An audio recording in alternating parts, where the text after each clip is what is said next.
दन किए नासै बेघ्रने, सब संतन निर्णय कियो, मथि श्रुति पुराण इतिहास। भजबे को दोई सुघर, कै हरिदास। बार बार बंदन करो, श्री नाभा आभा ऐन। जिन काढ़ो गाभा वेद को, भक्त माल रस दें। श्री प्रियादास पद कमल पुनि, बंदऊं बारंबार। कीनी भक्ति रस बोधनी, टीका अति सुख सार। चार जुगन में भक्त जिते, तिनके पद की धूर। सर्वसु सिर धरि राखी हो, मेरी जीवन मूल। प्रहलाद नारद पराशर पुंडरीका, व्याशांबरीश शुक शौनक भीष्म दाल्भ्याम। रुक्मांगदार जुन वशिष्ठ विभीषण आदि, एतान हम परम भागवतां नमामि। संत सभा झाकी नहीं, कियो न हरि गुण गान। नारायण फिर कवन विधि, तू चाहे कल्याण। जो हरि प्राप्ति की आस है, तो हरि जन गुण गान। न तरु सुकृत भुंजे बीज, जो जन्म जन्म पछताओ। भक्त दास संग्रह करे, कथन श्रवण अनुमोद। सो प्रभु प्यारो पुत्र, जो बैठे हर की। काम ही नार पियार जिमी, लोभ ही प्रिय जिमि दाम। तिमि रघुनाथ निरंतरा, प्रिय लागे हूँ मोहि राम। बोलो बांके बिहारी लाल की जय हो। आप सभी वैष्णव जनों के चरणों में वंदन। आइए हम लोग आज ये छप्पे हो जाएगा पूरा, इस छप्पे को थोड़ा ले लेते हैं। 11वां छप्पे जो पेज नंबर 188 पर है। अंघ्रि अंबुज पांसु को, जन्म जन्म हो जाची हो। अंघ्रि अंबुज पांसु को, जन्म जन्म हो जाची हो। नील मोर ध्वज ताम्र ध्वज, अलर्क कीरति राची हो। अंघ्रि अंबुज पांसु को, जन्म जन्म हो जाची हो। आज जो है नीलध्वज और इनका चरित्र है, मोरध्वज और उनके पुत्र ताम्रध्वज का, और अलर्क जी महाराज का भी चरित्र है। पहले ले चुके हैं हम, लेकिन थोड़ा थोड़ा लेते हैं। आइए, तो नीलध्वज जी का चरित्र तो थोड़ा सा है, छोटा सा है। नीलध्वज जी महाराज ये माहिष्मती नगरी के राजा हैं, और इनका एक पुत्र था प्रवीर। तो महाराज युधिष्ठिर ने जब अश्वमेध यज्ञ किया और अश्वमेध यज्ञ का जो घोड़ा छोड़ा, तो ये प्रवीर जो नीलध्वज जी के पुत्र हैं, उस घोड़े को इन्होंने पकड़ लिया, और उस घोड़े की सुरक्षा में महाबली महारथी अर्जुन। तो अर्जुन से इनका खूब संग्राम हुआ, काफी बड़ा भयंकर संग्राम हुआ। लेकिन अर्जुन ने इनको मूर्छित कर दिया। तो नीलध्वज जी आए और नीलध्वज जी ने क्या किया, एक्चुअली इनकी एक कन्या थी स्वाहा, अग्नि, अग्नि में हम आहुति डालते ना, स्वाहा स्वाहा स्वाहा, तो ये अग्निदेव की पत्नी का नाम है। तो वो अग्निदेव को ब्याही थी। तो उन्होंने क्या किया, नीलध्वज जी ने अपने जामाता यानी अपने जमाई अग्निदेव का जो है इन्होंने स्मरण किया और उनको बाण पर बैठा के और छोड़ दिया, जिससे अर्जुन की सेना के बहुत सारे वीर जो है वो जलकर भस्म हो गए। अर्जुन ने उस आग्नेयास्त्र को शांत करने के लिए वरुणास्त्र चलाया, लेकिन अग्निदेव शांत नहीं हुए। फिर उस वरुणास्त्र, फिर उन्होंने नारायण अस्त्र चलाया। जब नारायण अस्त्र चलाया तो अग्निदेव शांत हुए। अग्निदेव शांत हुए तो अर्जुन ने पूछा अग्निदेव से कि महाराज, मेरा ये रथ जो है दिव्य रथ और ये गांडीव, ये आपने ही मुझे दिया हुआ है और आप हमेशा मेरे को युद्ध में जो है बड़ा आपका अब तक सहयोग रहता है, तो आज आप उल्टा मेरे विरुद्ध में कैसे जो है युद्ध कर रहे हो और मेरी सेना को आपने, इतनी सारी सेना को भस्म कर दिया, ये आज आप क्या कर रहे हो। तो अग्निदेव ने जो बात कही वो ये कही कि अर्जुन, भगवान श्री कृष्ण तुम्हारे सखा हैं, नित्य निरंतर तुम्हारे साथ हैं, यज्ञों में विष्णु, उनसे बड़ा यज्ञ और कौन सा हो सकता है, उनकी तुष्टि के तुम कारण हो, फिर भी तुम इस तरह से जो है ये करते घूम रहे हो, इसका मतलब भगवान श्री कृष्ण में शायद तुम्हारा विश्वास नहीं है। ये तो ऐसा ही हुआ कि किसी के पास गंगा जल हो, क्षीर सागर हो, वो फिर भी बकरी के दूध को चाहे, किसी के पास उगता हुआ सूर्य हो लेकिन वो जो है जुगनू का प्रकाश चाहे। भगवान श्री कृष्ण तुम्हारे पास है, फिर तुम्हें कौन से यज्ञ कर्म की जरूरत पड़ेगी, जो इतना संग्राम तुम कर रहे हो। ऐसा कह के अग्निदेव ने उनको समझाया और अपने ससुर साहब को भी समझाया कि ये श्री कृष्ण के सखा हैं, नर नारायण हैं, इनसे तुम कभी जीत नहीं सकोगे। इनको कोई हरा सकता है कि अर्जुन को आपने मेरे को बाण पे बैठा दिया, आगे इतनी सारी सेना हो गई, खत्म हो गई, तो बेहतर यही है कि आप इनसे जो है मित्रता कर लो। तो नीलध्वज जी महाराज भी भगवान के भक्त थे, उन्होंने जो है अर्जुन के पास जाके उनसे मित्रता करी और कहा महाराज आप आज्ञा दें, भगवान श्री कृष्ण और आपकी प्रसन्नता के लिए मैं जो चाहे वो करने को तैयार हूँ। अर्जुन ने भी उनसे कहा कि ठीक है, इस अश्व की रक्षा आप अब आगे से करें। ये बस छोटी सी एक कहानी है। अब हम चरित्र लेते हैं। आपने सुना भी होगा, ये चरित्र बड़ा जबरदस्त है, भक्त मोरध्वज और उनके पुत्र ताम्रध्वज का। भगवान के अनगणित भक्त हैं, एक से एक भक्त हुए हैं। कई बार बड़े बड़े भक्तों को भी ये अहंकार हो जाता है कि शायद हमारे जैसा कोई भक्त नहीं। इसमें ऐसा आया इस चरित्र में कि अर्जुन को भी अहंकार हो गया कि मैं भगवान का सखा हूं, अंतरंग मित्र हूं, मेरे जैसा भक्त तो दूसरा दुनिया में कोई है नहीं। कहते हैं भगवान ने मोरध्वज जी के चरित्र से, ताम्रध्वज जी के चरित्र से अर्जुन के इस गर्व को दूर किया है।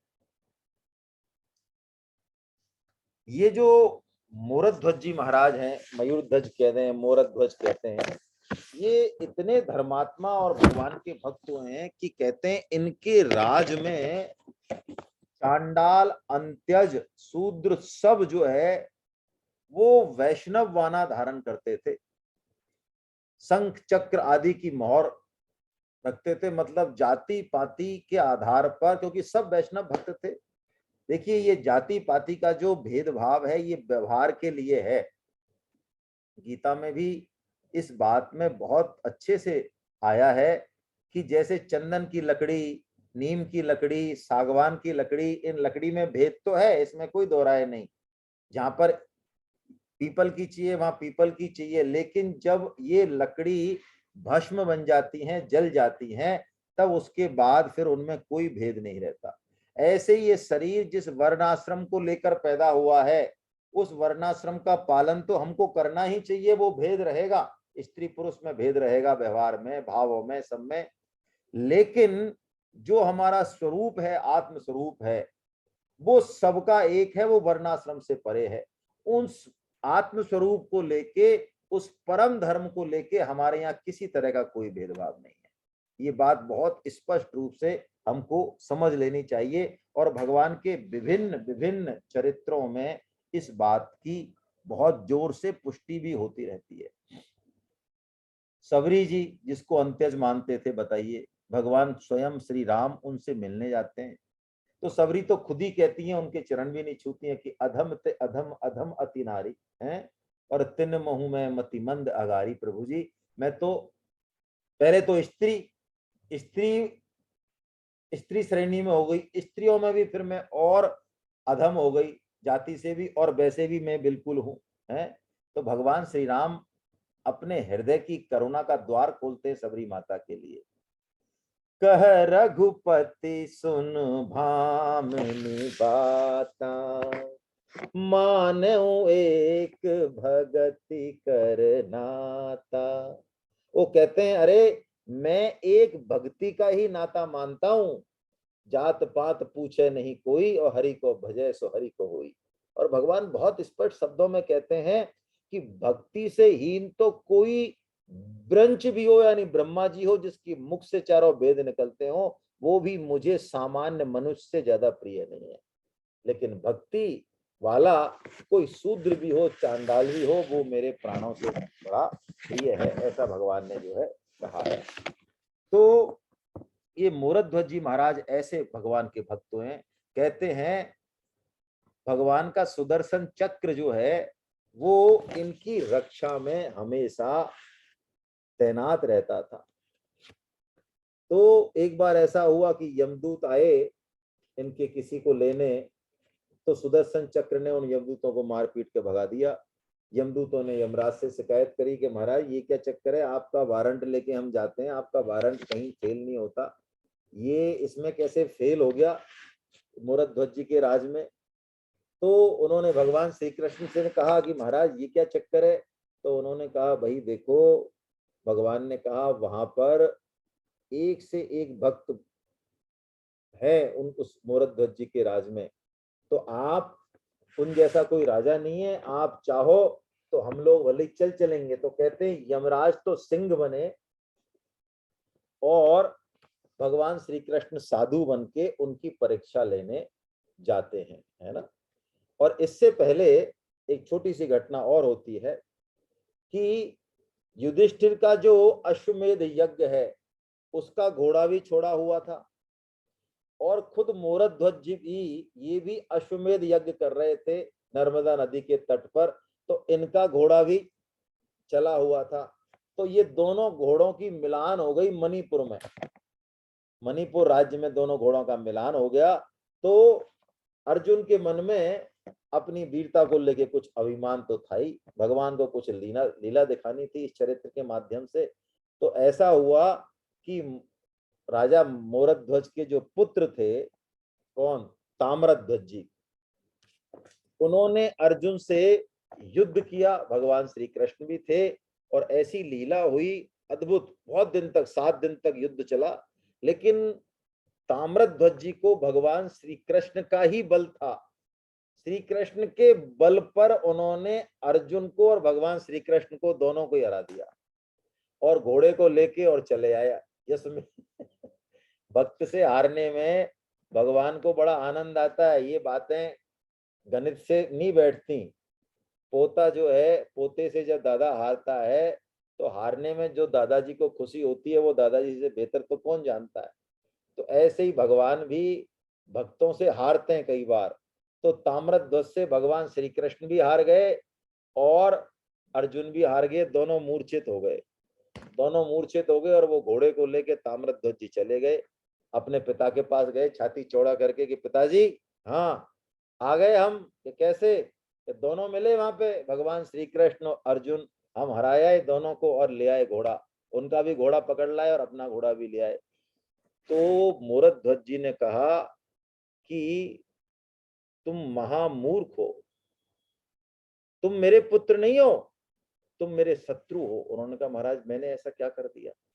अरे कि तुमको ये पता नहीं है हम जो यज्ञ कर रहे हैं, यज्ञ की पूर्णता किस बात से होगी? इस घोड़े से होगी? यज्ञ की पूर्णता तो भगवान से होती है। यज्ञो वे विष्णु, और भगवान श्री कृष्ण का दर्शन पाके तुम उनको छोड़ के और यहाँ चले आए घोड़ा लेके। तुम अभी यज्ञ का कुछ समझे नहीं। अरे वो नरनारायण का रूप है, अश्व से घोड़े यज्ञ की पूर्ति नहीं होगी, तुमने ये काम अच्छा नहीं किया। ऐसा कह के उन्होंने यज्ञ के कर्म कांड के जो परम उद्देश्य है उसको भी समझाया और भगवान के प्रति अपनी निष्ठा भी प्रकट की। तो चलिए आइए हम जो कवित्त है उससे जो है शुरू करते हैं। अब कहते हैं कि अर्जुन के गर्भ भयो, ये जो कवित्त है 88वां, यहां से हम लेते हैं। भगवान अर्जुन के घमंड को चूर करने के लिए राजा मोरद ध्वज के पास जा रहे। खुद तो एक साधु का रूप ले लिया, अर्जुन को एक बालक का रूप ले लिया, है ना।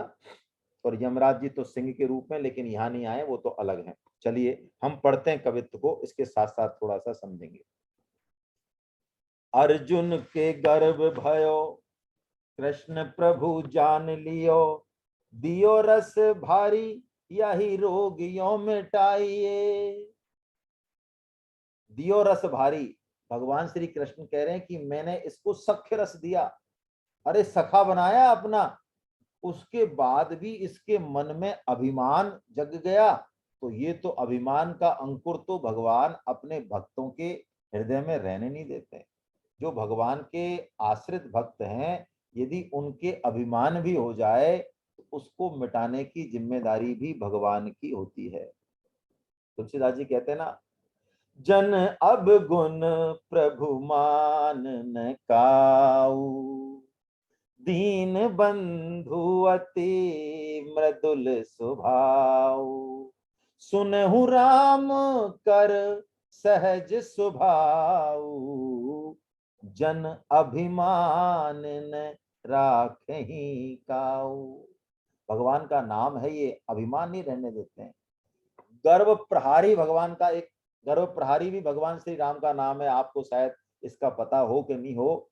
जब भगवान राम उस स्वर्ण मृग के पीछे भागते हैं तो तुलसीदास जी उनका ये नाम रखते हैं कि धाये कनक मृगा के पाछे राजीव लोचन गर्भ प्रहारी, है ना। गर्भ प्रहारी यानी भक्तों का यदि कोई गर्व है, अभिमान है, तो उसको भगवान हटा देते हैं। तो अर्जुन के अभिमान को दूर कर रहे हैं। कैसे दूर कर रहे हैं कि अर्जुन के गर्भ भयो, कृष्ण प्रभु जान लियो, दियो रस भारी, यही रोग यो मिटाइए, मेरो एक भक्त आही, तो कोलद खाऊं ताही। वो कहते हैं अर्जुन मेरा एक भक्त है, आओ चलो उसको तुम्हें दर्शन कराता हूं, चलते हैं। मेरो एक भक्त आही, तो कोलद खाऊं ताही, भय विप्र वृद्ध संग, बाल चली जाइए। खुद ने तो एक साधु का रूप बना लिया, वृद्ध साधु का, और अर्जुन एक बालक के रूप में है और संग संग चले। पहुंचत भाषो जाई, मोरध्वज राजा कहाँ। मोरध्वज जी राजा के यहाँ पहुंच गए, सुनाया भाई अंदर खबर दो, कहाँ बेगी सुधो देबू काहू बात जा जनाइए, कि जरा अंदर खबर दो, जना दो कि हम आए, साधु आए। अब देखिए क्या होता है, सेवा प्रभु करो।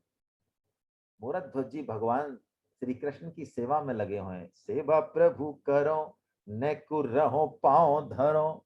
सेवकों से कहा कि न के पांव धरो या उनके चरण कमल को पकड़ लो, साधु आए ना तो उनको आदर सत्कार करो भाई।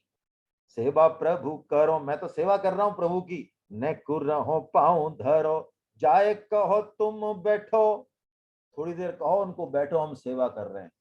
तो अर्जुन भगवान की तरफ देख के मुस्कुराए, लो ऐसे भक्त से मिलाने लाए हो जिनको टाइम ही नहीं है आपसे मिलने को, आप तो खड़े हो आप, और वो कह रहे हैं कि थोड़ा इंतजार करो हम आते।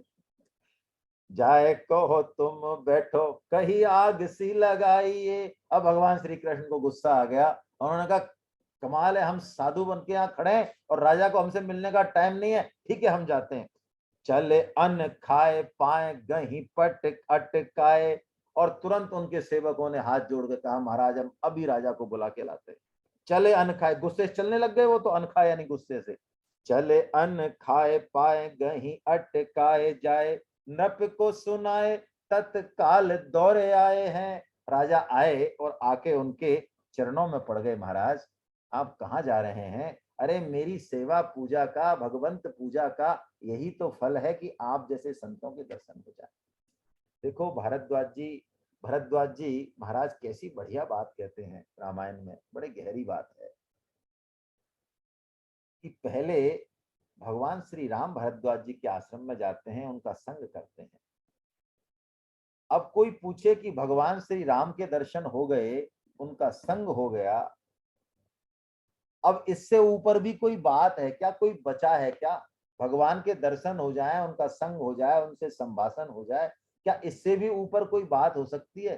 तो हमारी बुद्धि में आया कि हाँ इसका तो क्या फल है, और यही तो अपने आप में चरम फल है। ये तो भाई इसका क्या फल है? ये तो अंतिम फल है, इससे ऊपर और क्या बात हो सकती है? लेकिन नहीं, भगवान श्री राम के दर्शन का फल है कि भरद्वाज जी के आश्रम पे भक्त भरत जी जाते हैं। भगवंत के दर्शन का भी फल है कि भगवंत भक्त का दर्शन हो भगवान का। भगवान ने भक्तों को अपना मुकुटमणि कहा है, तो राजा ने यही बात कही कि बड़ी कृपा करी आपने, आपके चरण कमल रूपी फल जो है मुझे मिले, कि अब आप बताइए मेरे लिए क्या आज्ञा है? आप जो आज्ञा करें वो जो है मैं करने को तैयार हूं महाराज, आप अपना गुस्सा छोड़िए। तो उनकी बात सुन के, सुनी क्रोध गयो मोद भय सो परीक्षा ही, ये लिए चित्त चाव ऐसे बचन सुनाइए। अब वो तो आए तो परीक्षा लेने ही है भगवान, तो ऐसे करके उनका गुस्सा शांत हो गया और बोले अब आपने इतनी बड़ी बात कही तो देखो, देवे की प्रतिज्ञा करो, करी जो प्रतिज्ञा हम जो मांगे वो देने की यदि आप प्रतिज्ञा करो तो हम बताएं कि हमें क्या चाहिए। उन्होंने कहा महाराज बिल्कुल बिल्कुल आप जो कहेंगे वो हम बिल्कुल तैयार हैं आपको देने के लिए। तो उन्होंने कहा देखो जब हम आ रहे थे तो रास्ते में हमको एक सिंह मिला, उस सिंह ने इस हमारे जो बालक है इसको पकड़ लिया और ये कहा कि मेरे को कच्चा मांस चाहिए बालक का। हमने कहा भैया हमको खा ले, हम हैं साधु हैं बूढ़े हैं कि नहीं, हम नहीं खाएं, हमें कच्चा मांस चाहिए, ये मांस बड़ा नरम है। तो बड़ी मुश्किल से फिर उसने ये कहा सिंह ने कि चलो आप एक काम करो, यदि इस बालक को बचाना चाहते हो ना तो ऐसा करो, हमारे जो राजा मोरध्वज हैं उनका यदि आधा शरीर आप हमें दे दो तो हम इस बालक को छोड़ देंगे, है ना। ये बात उन्होंने कही महाराज। तो आप बताओ, काहू भांति छोड़ो नृप आधो जो शरीर आवे, काहू भांति छोड़ो नृप आधो जो शरीर आवे, तो ही याही तजो कही बात यो जनाई है। अब आप देखिए यहां से ये चरित्र शुरू होता है।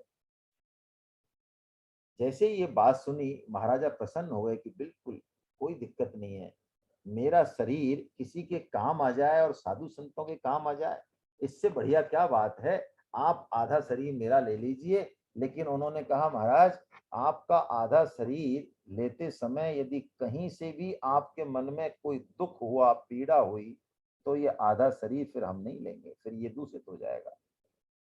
तो उनकी पत्नी बोली कि मैं तो इनकी धर्म पत्नी हूँ, अर्धांगिनी हूँ, मेरा तो नाम ही अर्धांगिनी है, आपको आधा शरीर चाहिए ना तो मैं पूरी की पूरी चलती हूँ, मैं इनका आधा अंग ही तो हूँ।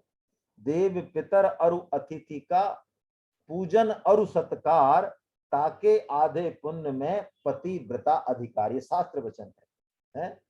तो इनका आधा अंग मैं हूं तो मैं चलती हूँ, आपको आधा अंग काटने की जरूरत नहीं है, ये शास्त्र सम्मत बात है। तो जब उनकी ऐसी बात सुनी तो उनके जो पुत्र थे ताम्रध्वज जी, वो बोले कि महाराज ऐसा है, देखो पुत्र के बारे में ये कहा है शास्त्रों में कि आत्मा वे जायते पुत्र, यानी जो पिता है वही पुत्र है। तो और शेर की जो आपने बात बताई कि शेर को मांस कैसा चाहिए, बच्चे का मांस चाहिए, उसको कोई तपस्या ऐसा पुराना मांस नहीं चाहिए, है ना। तो मैं, मेरा मांस जितना बढ़िया है, मेरे मांस से जितना बढ़िया काम होगा वो और से नहीं होगा, इसलिए मैं चलने को तैयार हूं। बोली उठी तिया अर्धंगी मोहे जाए देवो, बोली उठी तिया अर्धंगी मोहे जाए देवो, पुत्र कहे मोको लेवो और सुधी आई है। पुत्र कहता है मेरे को लो। तो आखिर में राजा ने ये कहा कि नहीं भाई, देखो ऐसा है, तुम दोनों रहने दो, मैं खुद जो इन्होंने डिमांड की है मेरी, वही मैं तुम करो। तो उन्होंने कहा कि आपके मन में दुख नहीं है और आपके इन परिजनों के मन में भी आपका आधा शरीर देते समय कोई दुख नहीं होना चाहिए। इसके लिए ऐसी कठिन परीक्षा भगवान ने ली इनकी। मोरध्वज जी महाराज जैसी कठिन परीक्षा कहते हैं किसी और भक्त की ली नहीं। और इस कथा के अंत में भी यही बात आएगी, भगवान से जो मांगते हैं वो भी बड़ी विलक्षण बात है। उन्होंने कहा इसके लिए ये जो आधा शरीर आप जो इनका काटोगे, तो इसके लिए ये होना चाहिए कि इसका एक सिरा आरी का तो ये पकड़े पुत्र, और एक सिरा आपका जो है ये राजा की स्त्री पकड़े, और किसी के मन में भी, आप तीनों में से किसी के मन में भी किंचित मात्र भी दुख नहीं हो, तो मैं इस भिक्षा को लेने को तैयार हूं, अन्यथा मैं इस राजा के शरीर को नहीं लूंगा, और मैं तो अपने बालक को ही जो है दे दूंगा शेर को। तो कहते हैं बड़े खुश हो गए मोरध्वज जी के एक दो खंबे गाड़े, और जब ये देने लगे, जब आरा चलने लगा, थोड़ा सा एक दो आरा चलाई था सिर पे, कि उनके दायां अंग मांगा उनका, तो बाएं आंख से कहते हैं एक आंसू गिरा। जैसे ही आंसू गिरा बाएं आंख से, उन साधु ने कहा कि बस रहने दो, अब हम नहीं लेंगे। जब इतना दुख है कि तुम्हारा आंसू गिर रहा है, तो वो चल दिए कि अब हमें जरूरत नहीं है तुम्हारी भिक्षा की, है ना। तो राजा ने बड़े हाथ जोड़ के, उन्होंने हाथ जोड़ के कहा महाराज आप जरा मेरी बात तो सुनिए कि ये आंसू आया क्यों है बाएं अंग में। कि नहीं नहीं आपको दुख है, कि नहीं दुख नहीं है, दुख इस बात का है इस शरीर को कि ये दाहिना अंग तो इतने बड़े परोपकार के काम में आ रहा है, इसको सोच के ये जो बायां अंग है ये बड़ा दुख मना रहा है, इस कारण इस बाएं अंग में जो है एक आंसू आया कि बताओ मेरा कोई उपयोग नहीं हो रहा। भगवान की मति, रति और गति, केशव, राम, नरसिंह आदि भगवान के नामों का जप कर रहे हैं, और हाथ में आरा लिए हुए ताम्रध्वज जी और रानी आगे पीछे। जैसे ही उन्होंने ये जो है आरा चलाया है कि बस भगवान जो है प्रकट हो गए, और भगवान प्रकट होके उन्होंने पूरा दर्शन दिया, और राजा से कहा कि राजा आप वर मांगो, वर मांगो।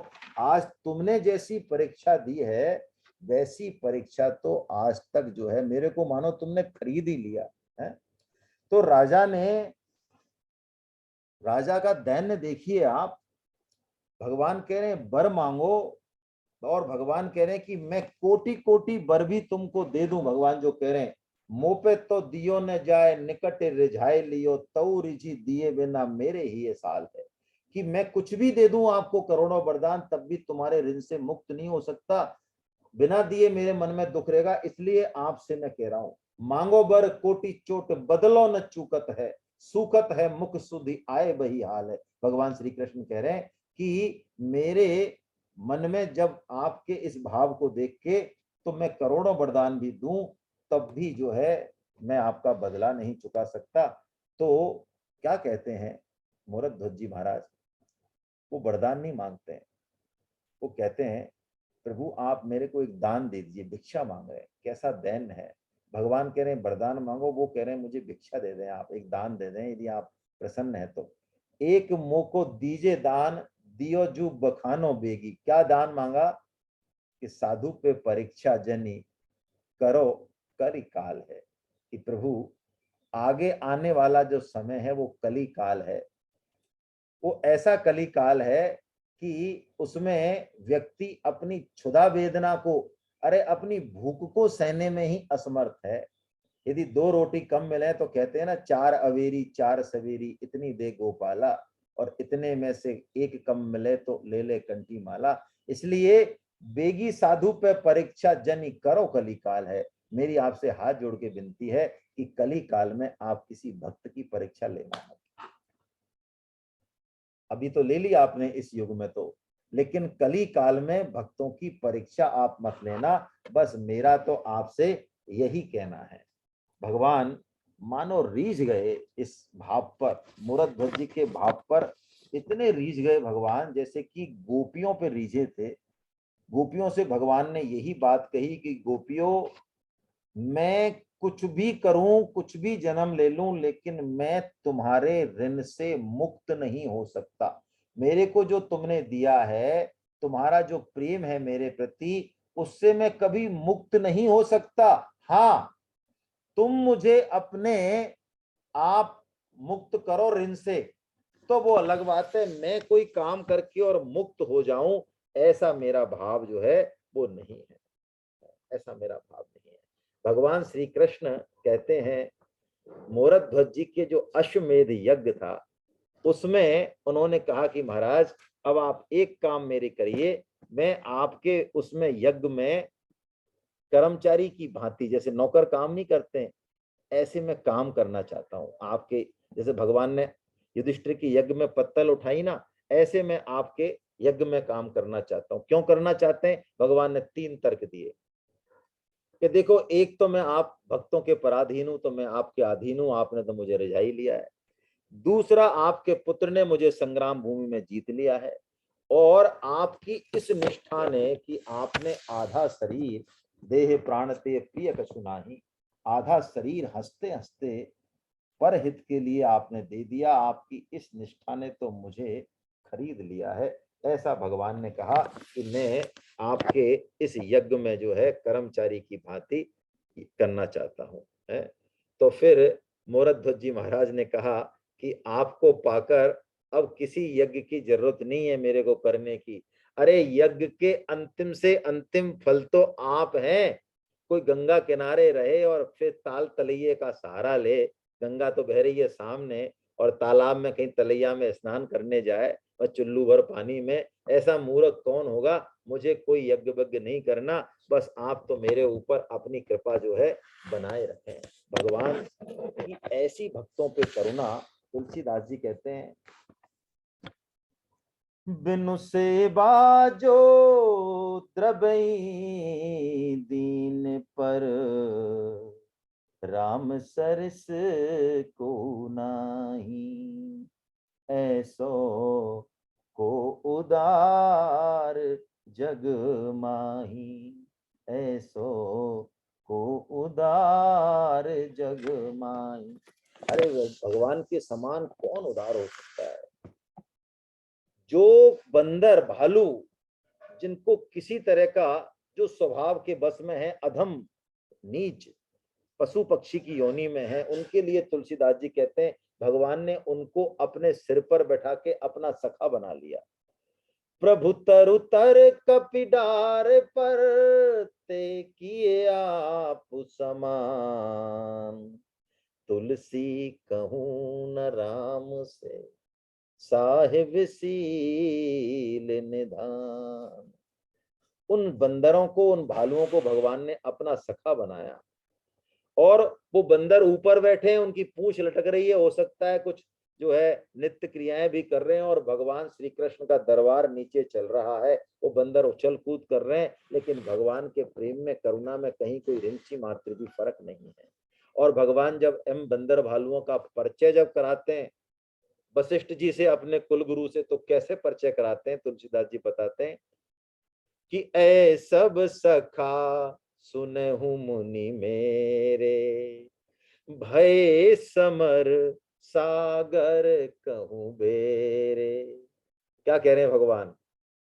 जैसे कोई समुद्र को पार करने के लिए हमको जहाज मिल जाए, तो कह रहे हैं कि राक्षस रूपी समुद्र को पार करने के लिए ये बंदर भालू मेरे लिए जहाज साबित हुए। जामवंत जी इस उपमा को सुन सुन के सिकुड़ रहे हैं कि हम मच्छरों की, भगवान हम तो मच्छरों के बराबर भी नहीं है, और भगवान हमको बताओ, इतना सा कोई भगवान के लिए करे दिल से, इतना सा करे तो भगवान कितना मानते हैं, मानो बिकने के लिए तैयार करें। ऐसब सखा सुनहु मुनि मोरे, भय समर सागर के करे। क्यों? मम हित लागी जन्म इन हारी, भरत ते मोहे अधिक प्यारे, भरतहु ते मोहे अधिक प्यारे। यानी ये सारे मेरे को भरत जी से भी ज्यादा प्रिय हैं, क्योंकि मेरे लिए इन्होंने अपने जान की भी परवाह नहीं की। तुलसीदास जी कहते हैं कि ऐसे भगवान को छोड़कर यदि कोई इधर उधर जाए तो उसके जैसा मूर्ख कौन होगा। और एक बड़ा अच्छा भजन है भगवान की इतनी कृपा देख के, और अर्जुन जो भगवान की स्तुति करते हैं वो बड़ी विलक्षण है। उसको थोड़ा सा हम ले लेते हैं। अर्जुन की एक स्तुति है। तुलसीदास जी महाराज भगवान की ऐसी करुणा को महसूस करके कहते हैं, सुने हूँ उमाते लोग अभागे, सुने हूँ उमाते लोग अभागी, हर तज होए विषय अनुरागी। भगवान को छोड़कर जो विषयों के अनुराग में फंसते हैं वो तो बड़े ही, उनका तो अभागे हैं वो। मोरध्वज जी की इस निष्ठा को देखकर अर्जुन का जो गर्व था वो दूर हो गया, और अब उनको पता चला कि भगवान की कृपा ही बलवती है। और भगवान की कृपा को इस प्रकरण से, मोरध्वज जी महाराज की कृपा से अनुभव करके अर्जुन जो बोलते हैं भगवान की स्तुति, वो बहुत विलक्षण है, सुनने और सुनाने लायक है। भगवान की कृपा का हमारे हृदय में ऐसा अनुभव हो, इस भजन से हम यही जो है सीख लें। आइए इस भजन को थोड़ा सा बोलते हैं। अर्जुन अत्यंत दीन होकर भगवान के सामने हाथ जोड़कर इस भजन को कह रहे हैं। कहे हूँ कहाँ लगी कृपा तिहारी, कहे हूँ कहाँ लगी कृपा तिहारी, कुल कलंक सब मेटि हमारे, कुल कलंक सब मेटि हमारे, कीन जगत जस पावन कारी, कहूँ कहाँ लगी कृपा तिहारी। अर्जुन कह रहे हैं, प्रभु आपकी कृपा का कोई पारावार नहीं, वो कहाँ कहाँ हमारा कृपा है हम नहीं पहचान पा रहे हैं। हमारे कुल में तो कलंक ही कलंक है। क्या क्या कलंक है देखिए आप। दुज कानीन हमारो आजा, दुज कानीन हमारो आजा। आजा यानी पितामह है। कौन है पितामह पांडवों के? वेदव्यास जी महाराज द्विज है। वेदव्यास जी महाराज ब्राह्मण है, लेकिन कानीन है। कानीन मतलब कन्या से उत्पन्न हुआ पुत्र। माता सत्यवती के पुत्र हैं ये। पराशर जी से आपने कहानी सुनी है। महर्षि पराशर और सत्यवती, योजन गंधा इनका नाम था। ये नाव चलाती थी, तब तक इनकी शादी नहीं हुई, ये कुंवारी कन्या है। तो व्यास जी का जो प्रादुर्भाव हुआ है वो कन्या अवस्था में ही पराशर जी के तेज से हुआ है, इसलिए व्यास जी कानीन हुए, कन्या से पैदा हुए। वो कह रहे हैं अर्जुन, दुज कानीन हमारो आजा, हमारे पिता में तो कानीन है, और गोलक पिता बंश को गारी। गोलक पिता, और हमारे जो पिता हैं वो गोलक हैं। कैसे हैं गोलक भाई? पांडु जी गोलक हैं क्या? हाँ। पति के मरने पर जो अन्य पुरुष से उत्पन्न हुए हों वो गोलक कहलाते हैं। तो विचित्रवीर और कौन से थे, चित्रांगद, ये दोनों तो खत्म हो गए थे। तो इनकी पत्नियों से वेदव्यास जी महाराज ने नियोग पद्धति से जो है धृतराष्ट्र, पांडु और विदुर को पैदा किया, माता सत्यवती की आज्ञा से। तो गोलक हुए ये। तो कह रहे हैं, दुज कानीन हमारो आजा, गोलक पिता बंश को गारी, और हम सब कुंडज यह जग जाने, ताहू में और गति न्यारी। देखिए कैसा दीन भाव है। अर्जुन जैसे महारथी भगवान के सखा स्पष्ट शब्दों में बात करें कि हम सब कुंडज, कुंडज कौन? अपने पति के जीते जी अन्य पति से जो पुत्र हो उनका नाम कुंडज होता है। तो सारे पांडव कुंडज हैं, सारे भाई पंच देवताओं के तो हैं, इंद्र से, वायु से, धर्म से। तो वो कह रहे हैं हम सब कुंडज यह जग जाने, ताहू में और गति नारी।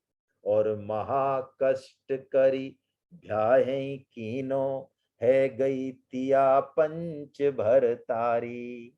और हमारे 5 भाइयों की एक ही पत्नी है।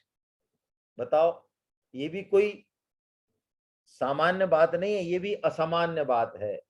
और व्यसनी बड़ दूषण युक्त राजा, हम सब व्यसनी हैं। बड़ दूषण, कौन सा व्यसन है हम में? हम ते अधिक जु अग्र जुआरी, हमसे बड़ा जुआरी कौन है? क्यों? अरे या कुकर्म की अवधि कहाँ है, ज्योति राज सभा में हारी। हमने ऐसा कुकर्म किया महाराज कि अपनी धर्म पत्नी को हमने राजसभा में हार दिया, वो भी किसमें? जुए में हार दिया। ऐसे कुकर्मी हैं हम। आहा हते। अब अर्जुन कितने विह्वल हो रहे हैं, भगवान की कृपा का कैसा अनुभव कर रहे हैं। उनके बिल्कुल जैसे गीता से भी जो बात नहीं आई, मानो भगवान के चरित्र से, क्योंकि उनको सब समझ में आ गया कि वास्तव में भगवत कृपा के अलावा और कुछ है नहीं सार बात। हते पितामह बंधु विप्र गुरु, मैंने इन हाथों से अपने स्वजनों को मारा है। हते पितामह बंधु विप्र गुरु, लोभी नीच स्वार्थी भारी। और समझो नहीं कौन विधि रीझे। क्या बात है, ये बात है समझने लायक। समझो नहीं कौन विधि रीझे, हम है ऐसे अधम बिकारी। हे प्रभु, मुझे तो नहीं पता कि हम जैसे ऐसे विकारवान व्यक्तियों पर आप कैसे रीझ गए। अरे रीझे ही नहीं, अति आतुर वह रक्षा कीनी, असन बसन की सबई संभारी। अरे आप, वो काम आपने हमारे लिए किया जो एक सेवक करता है। आप सारथी बने, आपने हमारे हर खाने पीने की सबकी कौन सी परिस्थिति में आपने हमें नहीं बचाया। और अर्जुन की आंखों से झरझर आंसू गिर रहे हैं, दोनों हाथ जोड़ के बोल रहे हैं भगवान से, यह तो साधन को फल नाही, बार बार हम मन ही विचारी। ये अंतिम बात जो समझने लायक है अर्जुन की, कि आपकी कृपा जो हमें मिल रही है, आपका संग जो मिल रहा, हमें जो यश कीर्ति मान बड़ाई जय पराजय जो भी हमें मिल रही है, हमें लग रहा है कि ये सब हमारे कर्तापन का, हमारे सामर्थ्य का प्रभाव है। लेकिन आपका संग, आपकी कृपा, यह तो साधन को फल नहीं, बार बार हम मन ही विचारी। अब हमें समझ में आ गया है कि ये साधन का फल नहीं है, ये तो आपकी कृपा का फल है। पता नहीं आप कौन से गुण पर जो है रीझ जाते हैं। वीर भद्र के बल कृपाते, बिगड़ती गई सो सबई सुधारी। आपने हमारी सब बिगड़ी को प्रभु बनाया है। कोमल चित अति दीन दयाला, कारण बिनु रघुनाथ कृपाला। कोमल चित अति दीन दयाला, कारण बिनु रघुनाथ कृपाला। सुनहु उमा ते लोग अभागी, हरि तजी होहि विषय अनुरागी। हे उमा, ऐसे भगवान श्री हरि को छोड़कर उनके स्मरण चिंतन को छोड़कर जो रात दिन विषय भोगों में लगे हुए हैं, संसार के सुखों में लगे हुए हैं, उनसे बड़ा अभागा तो दुनिया में और कोई नहीं। ऐसा महाराज मोरध्वज जी का ये चरित्र है। बोलो मोरध्वज जी और ताम्रध्वज जी महाराज की जय। अब हम अंतिम चरित्र और ले लेते हैं 10 मिनट में, वैसे तो ये लिया हुआ है लेकिन ले लेते हैं थोड़ा सा, है ना, आया है तो। अलर्क जी महाराज का तो पता ही है, बहुत शॉर्ट में लेंगे। माता मंदालसा के पुत्र हैं ये। तो माता मंदालसा जैसी स्त्रियां, देवियां हमारे धर्म में हुई हैं, उनका प्रण था कि उनके गर्भ में यदि एक बार जीव आ गया तो वो दोबारा गर्भ धारण नहीं करेगा, वो भगवान को ही, वो मोक्ष हो जाएगा, उसका जीवन मुक्ति हो जाएगी, वो दोबारा गर्भ में नहीं आएगा। तो कहते हैं इनके कुल 4 पुत्र हुए। पहले 3 पुत्रों के नाम राजा ने रखे, विक्रांत, सुबाहु, अरिमर्दन। तो वो जो ये नाम रखते तो ये हंसती, ये कहती ये क्या विक्रांत है? अरे आत्मा का जो गुण धर्म है विक्रांत, सुबाहु है, ये ऐसे नाम आप रख रहे हो, लेकिन वो उनको सबको जो है तत्व ज्ञान दे दे के और उसने विरक्ति मार्ग की तरफ बढ़ा दिया। यानी वो फंसे नहीं प्रवृत्ति मार्ग में, अभ्यास आदि के चक्कर में, और वो सब साधु सन्यासी बन गए। जब चौथे पुत्र हुए अलर्क जी, तो उन्होंने ये कहा, राजा ने रानी को हाथ जोड़ के, कि भाई अब हमारी जो वंश परंपरा है ये कैसे चलेगी, तो तुम कम से कम इसको तो ऐसे उपदेश मत देना कि ये जो है राज्य छोड़ के ही चला जाए, अब हम बूढ़े हो रहे हैं, फिर राज्य कौन चलाएगा। तो उन्होंने कहा ठीक है, तो फिर इसका नाम मैं रखूंगी। तो कहते हैं मदालसा जी ने उनका नाम अलर्क रखा। अलर्क कहते हैं विषय भोगों में मदान मत व्यक्ति। हम सब अलर्क ही हैं, विषय भोगों को भोगने में हम सब अलर्क हैं। तो इसका नाम तो अलर्क रख दिया मंदालसा ने, लेकिन लोरियों में उसको वही ब्रह्म ज्ञान सुनाती। शुद्धोसि बुद्धोसि निरंजनोसि संसार माया परिवर्तनोसि। वो कहती ये माया जो है ये परिवर्तनशील है। अरे सुन, तू शुद्ध है, तू बुद्ध है, तू निरंजन है, तू माया से रहित है। संसार निद्राम त्यज स्वप्न रूपाम मदालसावाक्यमुवाच पुत्रम। वो कहते हैं कि तू अपनी माता के वचन सुन। और कहते हैं उन्होंने, माता मदालसा ने अपना एक उपदेश रेशम के कपड़े पे लिखकर उसको एक अंगूठी में बंद कर दिया, और अलर्क जब बड़ा हुआ तो वो अंगूठी उसको पहना दी और कहा, बेटा अब हम तो जाते हैं, दोनों चल दिए तपस्या करने। तुमको जब जिंदगी में सबसे ज्यादा जरूरत पड़े, जब लगे कि तुम्हें जिंदगी अब में सबसे बड़ा संकट आया है, तब तुम जो है इस उपदेश को भूलकर पढ़ लेना, तुम्हारा काम हो जाएगा। तो कहते हैं बहुत समय तक अलर्क ने राज्य किया, भोग विलास किया, माता के उपदेश को सब भूल भाल गया। लेकिन एक बार पड़ोसी राज्यों ने आक्रमण कर दिया, चारों तरफ से घिर गया, जान पर बन आई। तब उसको याद आया कि माता जी ने कुछ उपदेश दिया था। अंगूठी खोली, रेशम का कपड़ा निकाला, क्या लिखा हुआ था उस उपदेश में? बड़ी अच्छी बात है, हम सबके बड़े काम की बात है ये। ऐसी बात है जो बड़ी प्रैक्टिकल बात है। कई बातें ऐसी आती हैं शास्त्रों में जो हम सुन लेते हैं, अच्छी लगती हैं, लेकिन हमसे होती नहीं है। लेकिन जो माता मदालसा का जो उपदेश है अलर्क को, वो बहुत ही सटीक और बड़ा व्यवहारिक है, करने लायक है, कर सकते हैं हम। क्या लिखा? संगम सर्वात्मना त्याज्यम। वो कहते हैं सब प्रकार के आसक्ति का यानी संग का त्याग कर देना चाहिए। यदि नहीं कर सकें तो सताम संगा ही भेषजम, कि यदि नहीं कर सके संग का त्याग, जो कि हम नहीं कर पाते हैं वास्तव में, कहाँ कर पाते हैं? शरीर का संग है, परिवार का संग है, धन का संग है, तो वो कहते हैं तो फिर संतों का संग कर। संतों का संग वो भेषज है, वो औषधि है जो इस संसार रूपी संग का शनय शनय शनय खात्मा कर देगी। दूसरा उपदेश, दो ही उपदेश है उनके कि कामे सर्वात्मना है, वो सब प्रकार की कामना को सर्वथा छोड़ देना चाहिए, और नहीं छोड़ सके तो हम भी नहीं छोड़ पाते हैं कामना।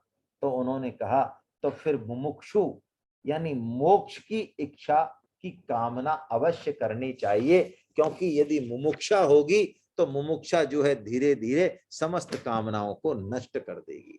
ये दो उपदेश जो है अलर्क जी ने पढ़े और बस तुरंत जो है साधु संघ के लिए चल दिए।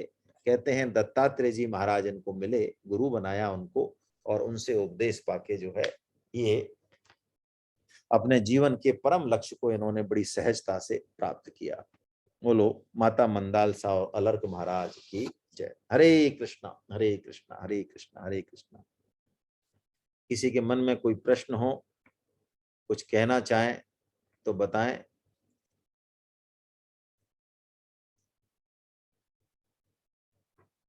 हाथ खड़ा करें यदि किसी के मन में कोई प्रश्न हो तो। प्रश्न तो क्या टिप्पणी, इसमें प्रश्न तो होते ही नहीं है ज्यादा। गिरीश मेथी साहब हरे कृष्णा, बहुत दिनों में दर्शन हुए आप तो। चलिए साहब।